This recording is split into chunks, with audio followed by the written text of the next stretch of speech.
question number 11 কি দি আছে এ তলৰ কোনটো সংখ্যাৰ অযুগ্ম সংখ্যাৰ বৰ্গ মানে চাৰিটা আমাৰ অপচন দিয়া আছে কৈছে যে তাৰ মাজত কোনটো অযুগ্ম সংখ্যাৰ বৰ্গ সদায় অযুগ্ম হ'ব আৰু যুগ্ম সংখ্যাৰ বৰ্গ সদায় যুগ্ম হ'ব তো এইটো আমাৰ কি হয় এইটো আমাৰ যুগ্ম সংখ্যা এইটো যুগ্ম সংখ্যা এইটো যুগ্ম সংখ্যা অযুগ্ম সংখ্যা কি দি আছে এইটো 169 তেলু অপশন কোনটো হ'ব এইটো অপশন কোশ্চেন বি কি দি আছে তলৰ কোনটোৰ এককৰ স্থানত 1 থাকিব এককৰ স্থানত আমাৰ 1 থাকিব সুধিছে আমি এককৰ স্থানৰ বৰ্গ কৰি চাম 9 স্কয়াৰ আছে ইয়াতে এককৰ স্থানত 9 আছে ইয়াৰ বৰ্গ কৰিম 9 into 9 কিমান হল 81 ইয়াৰে এককৰ স্থানত 1 আছে তেনেহলে অপশন এইটোই শুদ্ধ হ'ব এটো কৰিছা আমি 4 স্কয়াৰ কি হ'ব 4 into 4 কিমান হল 16 এককৰ স্থানত 6 আছে এটো কৰো 8 into 8 কিমান হ'ব 64 এককৰ স্থানত কিমান আছে 4 0 0 স্কয়াৰ কৰিলে কি হ'ব 0 হ'ব নেক্সট কোশ্চেন সিট কি দি আছে 18 স্কয়ার আৰু 19 স্কয়াৰৰ মাজত কেইটা স্বাভাৱিক সংখ্যা আছে 38 36 42 40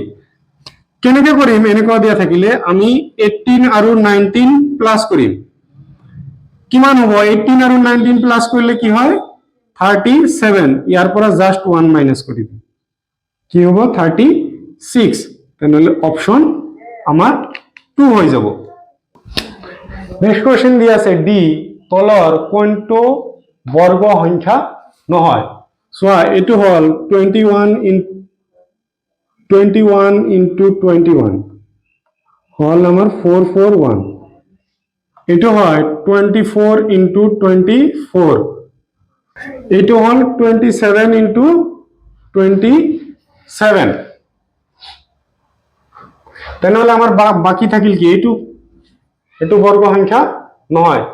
ইয়াতে দি আছে √2025 = 45 হলে √20.25 হ'ব ওকে আমি প্ৰথমতে এটো লিখি লও 20.25 ইয়াক আমি কি লিখিব পাৰো দশমিক গুচাই লও আমি সোয়া এটা দশমিকৰ কাৰণে 1 হয় আৰু এটা ঘৰৰ কাৰণে এটা 0 আৰু এটা ঘৰৰ কাৰণে 0 আৰু এটা 0 দুটা ঘৰ আছে দুটা 0 হৈ গল আমাৰ যেহেতু এইটো মানে এইটোৰ বৰ্গমূল কিমান দি আছে 45 দি আছে আৰু 100 এৰ বৰ্গমূল কি হয় 10 হ'ব আমাৰ তেনেহলে আমি জানো এটা 0 এৰ কাৰণে এক ঘৰ আগত দশমিক হয় তেনেহলে আমাৰ অপশন কোনটো হ'ব অপশন 2